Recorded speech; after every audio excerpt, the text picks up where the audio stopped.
જ્યારે પણ આગ લાગે ને તો સૌથી પહેલા બે ફાયર એક્સટિંગ્યુશર હોય છે, એને કેવી રીતના યુઝ કરવા એ આપણે જાણીશું ધર્મેશભાઈ સાથે. ધર્મેશભાઈ વિગતવાર જણાવશો. આ બે પ્રકારના એક્સટિંગ્યુશર હાલમાં આપણી જોડે છે. એક છે આવ્યા એબીસી ટાઈપ ફાયર એક્સટિંગ્યુશર અને આ છે CO2 ટાઈપ.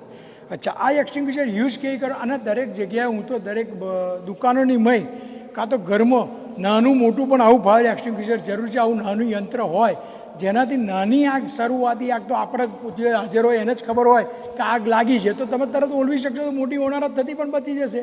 જેવી રીતે રાજકોટમાં લાગી ખાલી વેલ્ડિંગ કરતા લાગી, પણ જો એની જો આ વસ્તુ ઇક્વિપમેન્ટ ખાલી જોડવા હોત અને આને યુઝ કર્યું હોત તો આ વસ્તુ બની ના હોત. આ ચાને યુઝ કરવા માટેનું કઈ કઈ રીતનું છે, સૌથી પહેલાં પિન આવે છે, આની મેં લોક પિન આવે છે.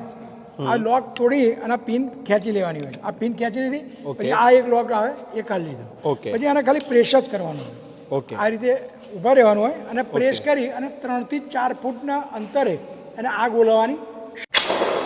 આ રીતે પાવડર નીકળતો હોય છે અંદર અને આ રીતે ઓલવવાનું હોય.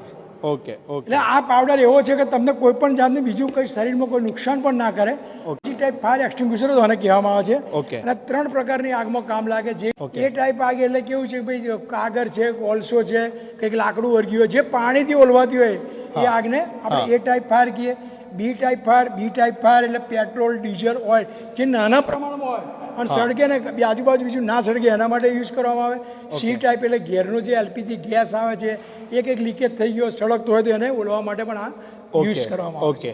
એટલે સૌથી બેસ્ટ છે, હું તો કહું દરેક દુકાનવાળાએ કે નાના શોપિંગવાળાએ ઘરમાં પણ નાનામાં નાનો 2 કિલોની એક્સટિંગ્યુશર એ પણ રાખવો જરૂરી છે. આનાથી આજુબાજુ પણ કોઈક સળગે તો પણ સેફટી છે અને ગમે તે જગ્યાએ ગાડી સળગી હોય તો પણ એ કાર્ય યુઝ થઈ શકે છે. ઓકે, હવે આ CO2 એની વાત કરીશું આપણે કે આની અંદર શું થઈ શકે છે. આ CO2 ટાઈપ ફાયર એક્સટિંગ્યુશર ટૂંકમાં CO2 કહેવાય છે, પણ એનું નામ આખું છે કાર્બન ડાયોક્સાઇડ.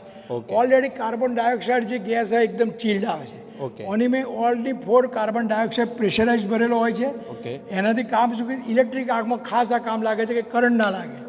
બીજું કોઈ બીજી જગ્યાએ કઈ જગ્યાએ તો ઇમ્પોર્ટેડ છે, કોમ્પ્યુટર છે, કોઈ મશીનરી કોઈ કિંમતી હોય એની મેં આ લગાવવાથી મશીનરીમાં કોઈ પણ જ્યારે નુકસાન ના થાય એના માટે આને યુઝ કરવામાં આવે છે.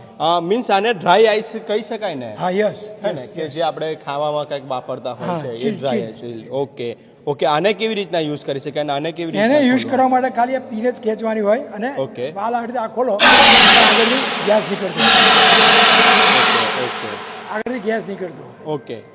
અને એકદમ ચીલ્ડ હોય. જો તમે અડી શકો છો અત્યારે એકદમ ચીલ્ડ થઈ ગયો છે અને કન્ટિન્યુઅસ ના કઢાય નહીં કે અહીં થીજી જાય, વાદા બહાર નીકળે નહીં. એટલે ચાલુ બંધ